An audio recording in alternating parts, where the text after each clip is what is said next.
चलो विद्यार्थी मित्रों, आज આપણે 11 साइंस में चैप्टर नंबर 3 में अचल प्रवेगी गति अथवा तो नियमित प्रवेगी गतिना समीकरण मेळव्या बाद आज समीकरणों ये 3 समीकरणों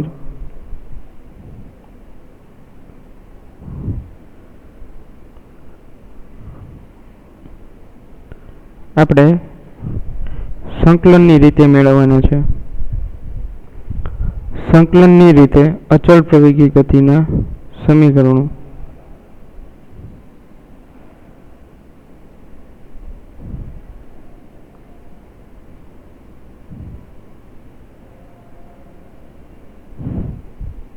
તો જોઈએ આજે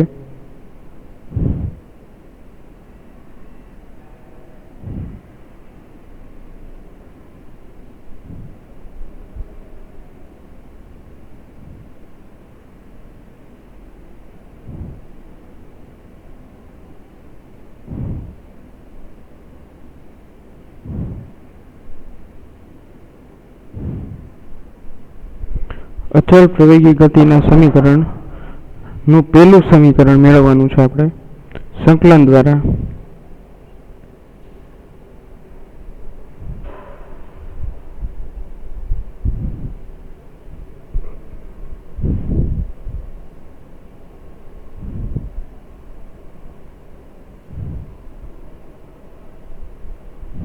तो मेळववा माटे पहलू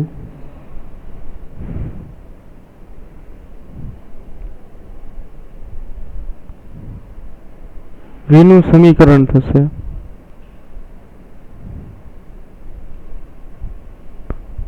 ડેલ્ટા x ના છેદમાં ડેલ્ટા t। વેગનું સમીકરણ થશે v = ડેલ્ટા x ના છેદમાં ડેલ્ટા t। પરંતુ આપણે સંકલન કરવું છે તો આને વિકલિત પદમાં લખવું પડશે।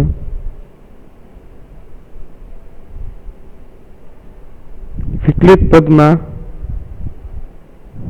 મેળવવા માટે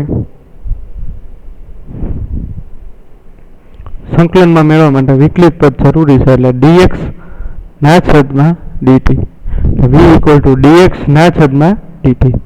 હવે dt નું સામેની બાજુ લઈ જાઓ એટલે આમ લખી શકાય v dx sorry v dt = dx થશે આવું સમીકરણ। હવે લખવું બંને બાજુ સંકલન લેતા કરતા અથવા તો લેતા તો બંને બાજુ સંકલન કરશું તો આમ આવશે v dt = dx। v अचल છે ને બહાર લઈએ તો આમ આવશે v integration dt = integration dx।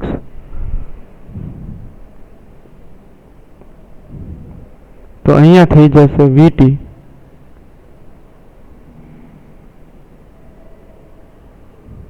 અને અહીંયા થઈ જશે x।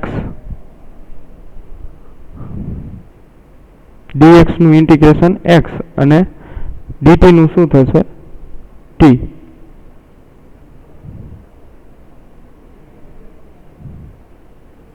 तो v = u + at आ समीकरण है अचल प्रवेगी गति नु। बीजू समीकरण है v² - u² = 2ax અને ત્રીજું સમીકરણ છે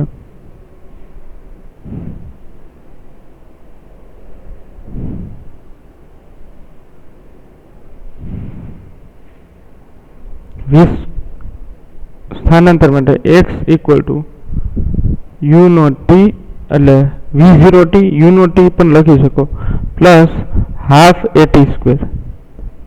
આવું થશે ને x = આ ત્રણેય સમીકરણ જોઈ લો એકવાર।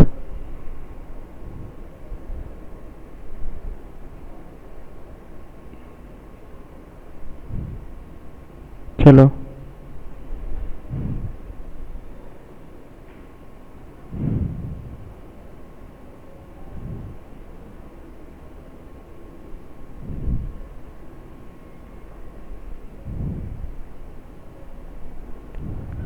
હવે v ની કિંમત જે છે એ તમે લખી નાખો u પ્લસ at. v ની કિંમત છે તમે આવી રીતે લખી શકો u પ્લસ at આ સમીકરણ પરથી v equal two u plus at equal to x અને હજી t તો છે જ એટલે અહીંયા ગુણાકારમાં આવશે t. તો સમીકરણ શું મળશે? આ અંદર મલ્ટીપ્લાય કરો તો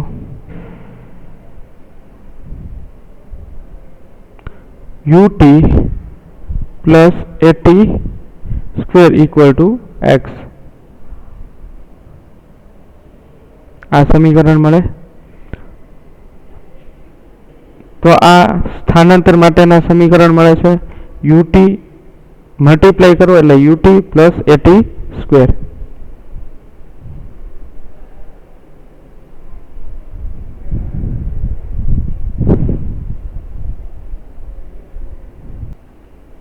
ચાલો ત્યારબાદ આ x નું સમીકરણ મળે છે.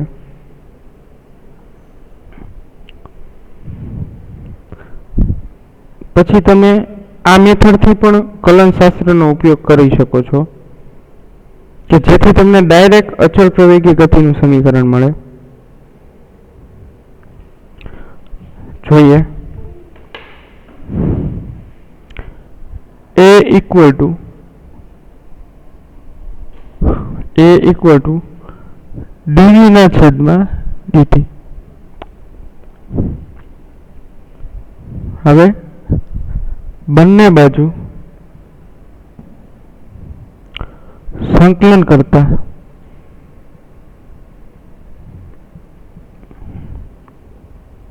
એટલે અને અહીંયા મોકલી દો એટલે a dt equal to dv થશે. હવે ટેક બોથ સાઇડ ઇન્ટિગ્રેશન બંને બાજુ સંકલન કરશો પણ એ સંકલન આપ્યા પહેલા આપણે લિમિટ તમને શીખવાડી છે એ લિમિટ આપવી પડશે કે 0 સમયથી કોઈ t સમય સુધીનું ઇન્ટિગ્રેશન કરવાનું છે a dt equal to integration v માટે કરવાનું છે. તો પ્રારંભિક વેગ v0 થી v સુધી કરવાનું છે. પ્રારંભિક વેગ v0 થી v સુધી dv નું ઇન્ટિગ્રેશન કરવાનું છે.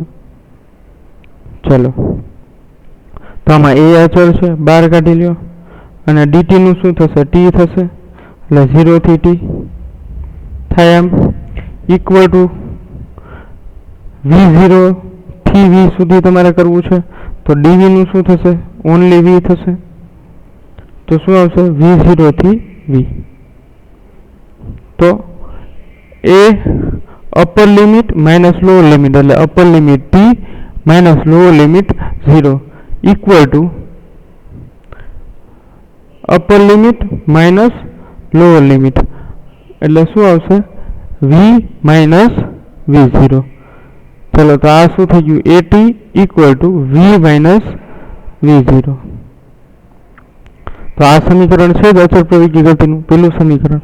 તો v ઇક્વલ ટુ અને ઓલી બાજુ જવા દે એટલે v equal two v0 plus at આ થશે ને. આ બંને સાચા જ છે. ચાલો ત્યારબાદ અચળ પ્રવેગી ગતિનું સમીકરણ મેળવીએ. હમણાં આપણે જોયું હતું એમ જ પણ થોડું ડિફરન્ટ રીતે v equal to dx by dt થઈ જશે. dt ને હું સામેની બાજુ મોકલી દઉં એટલે v dt ઇક્વલ ટુ થશે dx. ચલો હવે v dt equal to dx.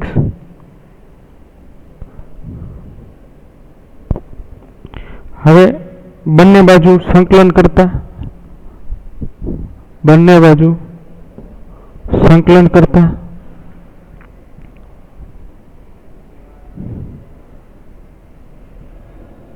બંને બાજુ સંકલન કરો તો આમાં આવશે ને સંકલન, હું અહીંયા dx લખી લઉં છું એટલે x ઇક્વલ ટુ 0 એટલે x0 થી x સુધી ઇક્વલ ટુ ઇન્ટિગ્રેશન t છે એટલે t ઇક્વલ ટુ 0 થી t ઇક્વલ ટુ t સુધી અને v dt. હવે વિદ્યાર્થી મિત્રો હમણાં આપણે જોયું કે v ઇક્વલ ટુ આપણે આવું સમીકરણ જોયું v0 પ્લસ at, તો આ સમીકરણ હું અહીંયા મૂકી દઉં v ની કિંમતમાં તો આવું કંઈક મળશે integration x0 to x dx equal to integration અહીંયા આવશે t equal to 0 to t equal to t અને v ના જગ્યાએ લખવાનું છે v0 plus at into dt. ચલો થાય આવી રીતે. હવે આનું સંકલન કરવાનું છે આપણે વિદ્યાર્થી મિત્રો. x0 to x dx equal to integration t0 થી t equal to t v0 plus at into dt. તો આ જે છે એનું x આવશે ઇક્વલ ટુ dt અહીંયા મલ્ટીપ્લાય કરી એટલે એક સ્ટેપ પછી વધારીએ t equal to 0 to t equal to t એટલે આવશે v0 dt plus at into dt. હવે આવી રીતે હોય ત્યારે મેં તમને સંકલન શીખવાડ્યું છે, એના ભાગ પાડી દો તો થઈ જશે ને v0 ઇન્ટુ dt એટલે dt નું શું થશે t, એટલે હું ડાયરેક્ટ લખું છું v0t upper limit minus lower limit એટલે એ v0t જ આવશે plus a t into dt એટલે એક ઘાત વધે વધેલી ઘાત છેદમાં એટલે t સ્ક્વેર વધેલી ઘાત છેદમાં એટલે t સ્ક્વેર ના છેદમાં 2. ચલો તો મળી જાય. તો આવું સમીકરણ તો આપણે ક્યાંક જોયેલું છે અચળ પ્રવેગી ગતિનું સમીકરણ. તો x ઇક્વલ ટુ v0 ની જગ્યાએ તમે u0 પણ લખી શકો u0t plus half at square. તો સંકલનની રીતે આપણે બીજું સમીકરણ પણ સોલ્વ કરી લીધું છે, સંકલનની મદદથી બીજું સમીકરણ પણ સોલ્વ કરી લીધું છે. ચલો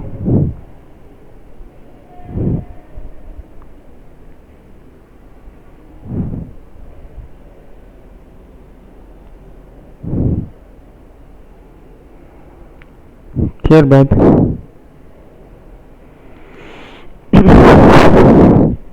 લાસ્ટ છેલ્લું સમીકરણ સોલ્વ કરવાનું છે અચળ પ્રવેગી ગતિના સમીકરણથી. તો જોઈએ ત્રીજું સમીકરણ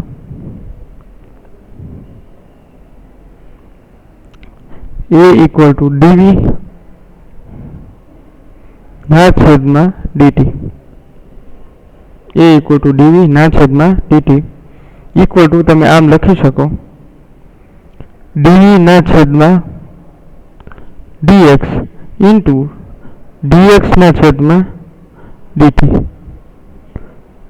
આને ચેન ડિફરન્શિએશન કહેવાય, ચક્રીય વિકલન કહેવાય.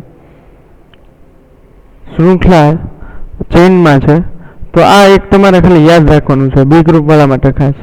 a ઇક્વલ ટુ dv ના છેદમાં dt બરાબર આવું લખી શકાય કે આને આ ફોર્મમાં લખી શકાય કે dv ના છેદમાં dx અને dx ના છેદમાં dt એટલે એક રીતે જુઓ તો આ કેન્સલ થઈ જાય એટલે વધે dv ના છેદમાં dt. પણ અહીંયા આપણે એક ચેન્જીસ કરવાનું છે a ઇક્વલ ટુ હવે dx ના છેદમાં dt એટલે ઓલરેડી તમે ભણી ગયા છો એને કહેવાય વેગ, એટલે v એટલે ત્યાં થઈ જશે વેગ એટલે dv ના છેદમાં dx આવું ફોર્મ મને મળે. ચલો સમજાય બધાને.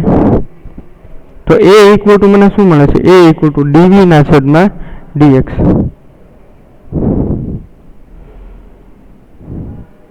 હવે dx ને હું સામેની બાજુ મલ્ટીપ્લાય કરું એટલે શું થશે a dx equal two v dv, a dx equal two v dv આવું સમીકરણ મળશે. હવે ટેક બોથ સાઈડ ઇન્ટિગ્રેશન એટલે બંને બાજુ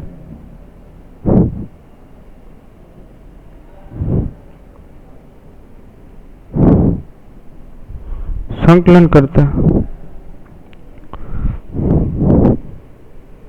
બંને બાજુ સંકલન કરો તો આમ થશે v0 થી v આની વાત કરું છું v0 થી v dv equal to x0 થી x a dx થશે આવું જેના લગ્ન એના ગીત કહેવાય એટલે v dv છે તો આ પદ છે ને અહીંયા છે તો એક ઘાત વધે વધેલી ઘાત છેદમાં એટલે આની એક ઘાત છે એટલે એક ઘાત વધશે વધેલી ઘાત છેદમાં એટલે ઇન્ટિગ્રેશન v0 થી v એક ઘાત વધે એટલે v સ્ક્વેર ના છેદમાં 2 એક ઘાત વધે વધેલી ઘાત છેદમાં v સ્ક્વેર ના છેદમાં 2 બરાબર સોરી આ ઇન્ટિગ્રેશન થઈ જાય પછી એનો સિમ્બોલ નહીં આવે એટલે v સ્ક્વેર ના છેદમાં 2 v સ્ક્વેર ના છેદમાં 2 અને અહીંયા આવશે v0 અને અહીંયા આવશે v એટલે અંતિમ વેગ અને પ્રારંભિક વેગ પેલા અંતિમ વેગ આવશે upper limit minus lower limit equal to એ સારું પછી જોઈએ ઇક્વલ ટુ આનું જોઈએ તો dx નું શું થશે x એટલે એ અચળ છે એટલે એને હું બહાર કાઢી લઈશ એટલે વધશે શું ખાલી dx એટલે dx નું શું થાય છે પાછું x તો x0 થી x આવું મને મળે તો આમાં પણ same upper limit minus lower limit તો અપર લિમિટ આ સ્ટેપમાં આગળ વધીએ અપર લિમિટ v છે તો v સ્ક્વેર ના છેદમાં 2 માઇનસ v0 નો સ્ક્વેર લોઅર લિમિટ શું મૂકવાની v ના જગ્યાએ v0 પણ v નો સ્ક્વેર છે એટલે v0 નો સ્ક્વેર ના છેદમાં 2 એટલે v સ્ક્વેર ના છેદમાં 2 માઇનસ v0 સ્ક્વેર ના છેદમાં 2 આવી રીતે થશે ઇક્વલ ટુ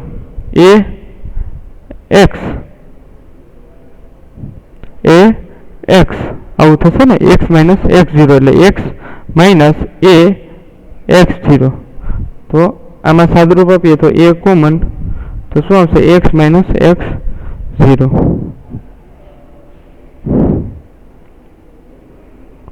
ચલો અહીંયા 2 જે છે એ કોમન લઈને હું સામેની બાજુ જવા દઉં એટલે અહીંયા 2 આવી જશે તો અહીંયા શું બચશે v square minus v0 square તો આ ફોર્મ્યુલા બની ગયું v square minus v0 square equal to 2a delta x અથવા તો x તો આ પણ અચળ પ્રવેગી ગતિનું સમીકરણ જ છે તો આવી રીતે વિદ્યાર્થી મિત્રો આપણે અચળ પ્રવેગી ગતિના સમીકરણો મેળવી શકાય છે એમાંનું આ ત્રીજું સમીકરણ છે v square minus v0 square equal to 2a into x અથવા તો 2a ઇન્ટુ ડેલ્ટા x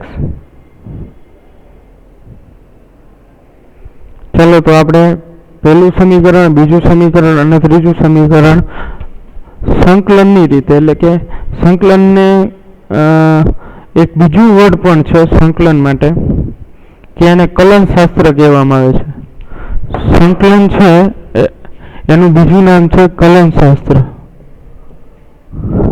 તો તમને પૂછે કે તમે અચળ પ્રવેગી ગતિના સમીકરણો અચળ પ્રવેગી ગતિના સમીકરણો કલન શાસ્ત્રની મદદથી મેળવો કલન શાસ્ત્રની મદદથી મેળવો તો તમે આ રીતે ઉપયોગ કરી શકો છો કલન શાસ્ત્રની રીતે મેળવી શકો છો ચાલો તો સમજાય વિદ્યાર્થી મિત્રો તો આ રીતે આપણે ત્રણેય સમીકરણ મેળવી લીધા છે ટૂંકમાં આગલા લેક્ચરમાં અને અત્યારના લેક્ચરમાં આપણે એક જ કામ કરેલું છે અચળ પ્રવેગી ગતિના સમીકરણો મેળવા હવે એના નેક્સ્ટ લેક્ચરમાં આપણે જોશું કે અચળ પ્રવેગી ગતિના સમીકરણોનો ઉપયોગ જ આગળ આવશે અને આપણે જોવાનું છે કે મુક્ત પતન એટલે શું ફ્રી ફોલ જેને કહેવાય છે તો મુક્ત પતન એ પણ એક જ અક્ષમાં ગતિ કરશે એટલે જ્યારે તમે કોઈ પદાર્થને ઊંચાઈ ઉપરથી નીચે પાડવામાં આવે તો એ y અક્ષમાં ગતિ કરે છે સીધી રેખામાં કોઈ બાઇક ચાલતું હોય તો એ x અક્ષમાં ગતિ કરે છે ચાલો તો y અક્ષમાં ગતિ અને x અક્ષમાં ગતિ. તો આ ચેપ્ટરનો મેઇન એમ જ એ છે કે સુરેખ પથ પર ગતિ, એટલે કે સુરેખ પથ એટલે કોઈ પણ એક જ ડાયરેક્શન, એટલે યુનિડાયરેક્શન મોશન. એટલે આપણે એવા પદાર્થની ચર્ચા કરવાની છે કે જે કોઈ પણ એક જ અક્ષમાં રહીને ગતિ કરતો હોય, કાં તો x અક્ષ અને કાં તો y અક્ષ. ચલો સમજાય?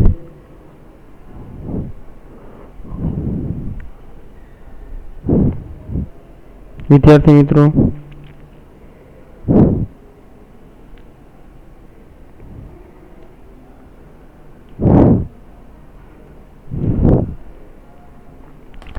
આની મિનિમમ તમારે 3 વાર હોમવર્કમાં લખવાનું છે. જો 2 વાર લખતા હોય તો આજનું હોમવર્ક તમારે 3 વાર લખવાનું છે, અને આગલા લેક્ચરનું એટલે કે નિયમિત અચળ પ્રવેગી ગતિ અથવા તો નિયમિત પ્રવેગી ગતિના સમીકરણ તમે 3 વાર નથી લખ્યા તો તમે 3 વાર લખી લેજો, કારણ કે એ ખૂબ જ ઇમ્પોર્ટન્ટ છે.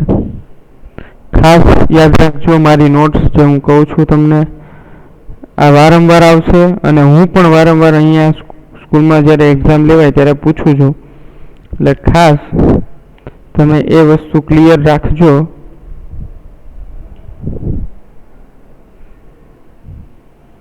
કે અચળ પ્રવેગી ગતિના સમીકરણો ક્લિયર હોવા જોઈએ સંકલનની રીતે અને ગ્રાફની રીતે. તો આજનો લેક્ચર અહીં સુધી રાખીએ આપણે. હવે નેક્સ્ટ લેક્ચરમાં આપણે મુક્ત પતન વિશે ચર્ચા કરશું.